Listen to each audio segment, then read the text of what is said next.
सत्यम सिद्धाय नमः। आज का विषय है शक्तिपात और भक्तों में उसकी जागृति। तो शक्तिपात असल में क्या होता है? शक्ति जो गुरु की है, और जैसे मैंने कहता हूँ दीक्षा कि गुरु से तो वो एक चुंबक समझो, और शिष्य क्या है, वो लोहा। लेकिन चुंबक से लोहा और लोहा चिपक सकता, काठ नहीं चिपकेगी, ये ध्यान रखें। तो क्या होता है कि मनुष्य में ही शक्तिपात होता है जिसमें प्राण होता है। तो अब भक्त जैसे यहाँ आते हैं मंत्र लेने या अपनी मनोकामना को लेकर, तो जैसे ही वो सिद्धों के औरा मंडल में प्रवेश करते हैं तो उनमें वो शक्ति का प्रवाह हो जाता है। क्यों? क्योंकि वो भी ग्रहणशील के आते हैं कि हम अपनी मनोरथ का उपाय पूछना है गुरुजी से, तो इसलिए वो जाएंगे।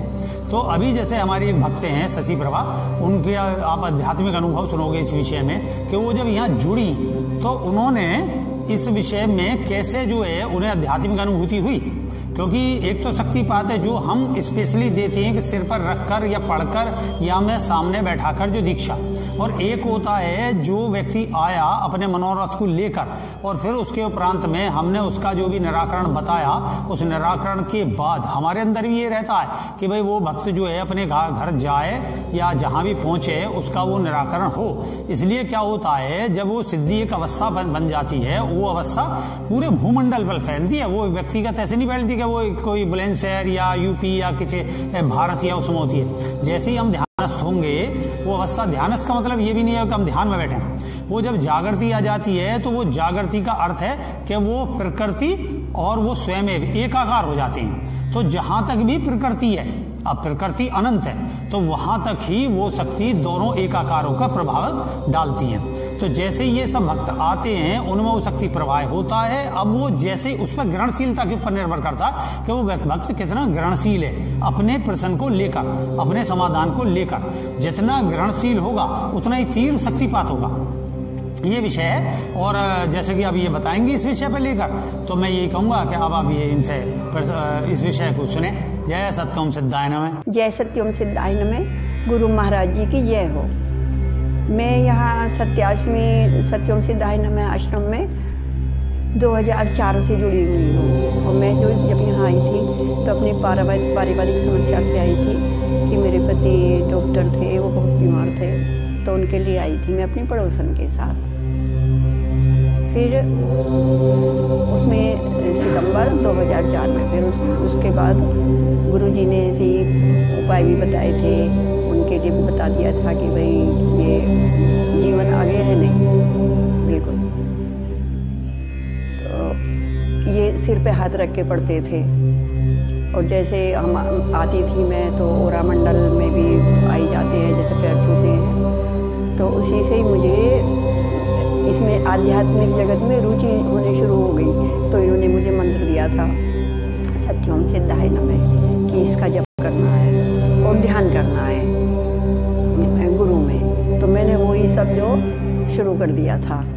अच्छा, मेरी जो चौंक के आँख खुल जाती थी और मैं कई बार रात में भी ध्यान करने बैठती थी, और दिन में भी जब भी लगा ऐसे दिल में कि जोत जलाई और तभी जो है फिर जप करना शुरू। तो फिर दिसंबर में मुझे पहली अनुभूति हुई 2004 में। तो मैं काम ख़त्म करके ऐसे 10 बजे के आसपास, बच्चे अपने अपने कमरों में थे, मैं बेड पर जाके लेटी।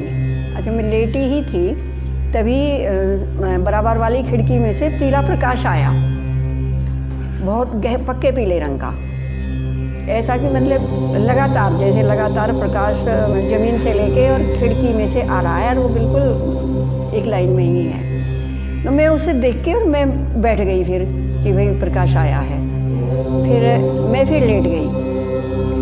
लेटने के बाद में मुझे पैरों पे स्पर्श महसूस हुआ कि मेरे पैर पे स्पर्श हुआ है। तो मैं फिर से बैठ गई। ये सब जगते हुए ही है, ये नहीं कि मैं सो रही थी। अच्छा, मैं फिर बैठ गई कि भाई स्पर्श हुआ है। फिर ये कि भाई स्पर्श ये क्या है, ये तो अलौकिक अनुभव है। फिर मैंने कि भाई जिसका स्पर्श हुआ है वो मुझे अपना परिचय दे।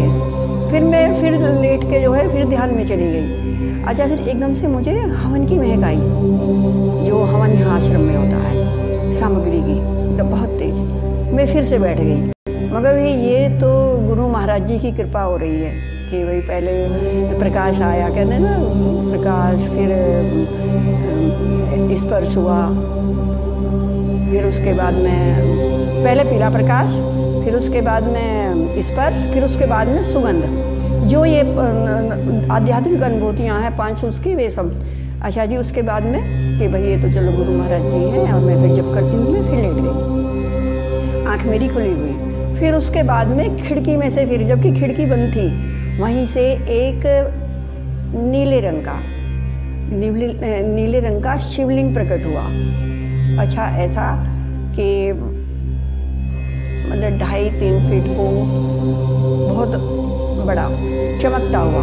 अच्छा, मैं फिर जो है फिर से बैठी हो गई और शिवलिंग को देखती हुई, शिवलिंग चलते हुए बेड के चारों तरफ ऐसे चलते हुए यूं फिर घूम के फिर विलीन हो गए।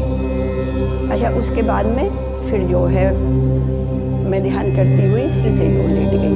फिर उसके बाद मैंने शुरू हुआ पैरों में से, जैसे वो होता है ना कि पैरों में से झंझनाहट चली। फिर उसके बाद मैं मूलाधार में, फिर मूलाधार में झंझनाहट होती है वो घनी हो गई। फिर शक्ति वहाँ पे जगी, शक्ति वहाँ पे एक शक्ति जो चली थी पैर में से, वो फिर 2 भागों में बट गई, स्त्री में और पुरुष में।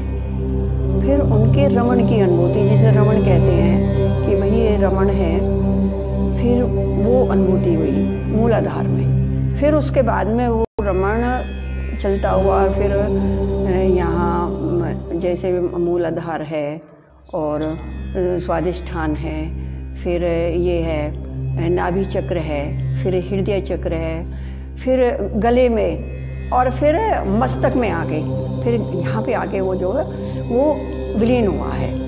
और ये एक बार नहीं, ये कितनी बार चला है, जैसे नीचे ऊपर, ऊपर नीचे, नीचे ऊपर, पूरा क्रम। ये समझ लो कि मतलब पूरी जो वो थी रात्रि, ये इसमें ही, जप ध्यान में ही और दर्शन में ही, अनुभूतियों में ही, इन्हीं में ही व्यतीत हुई है मेरी। तो यही है मेरी सबसे पहली अनुभूति। फिर उसके बाद तो बहुत ही दिव्य दर्शन गुरु महाराज जी की कृपा से। फिर मैं गुरु महाराज जी को बताती थी, मैं भाई ऐसे।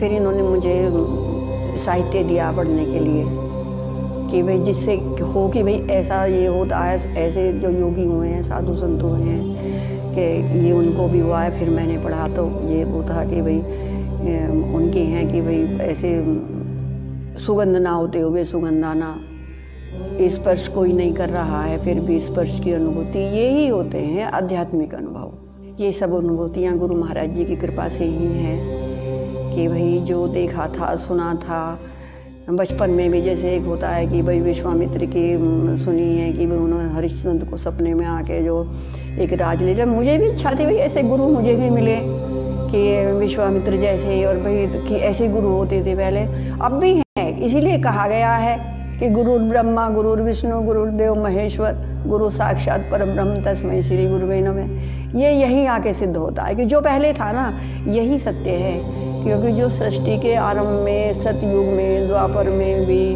इनमें सब में जो सत्य था वो सत्य आज भी है।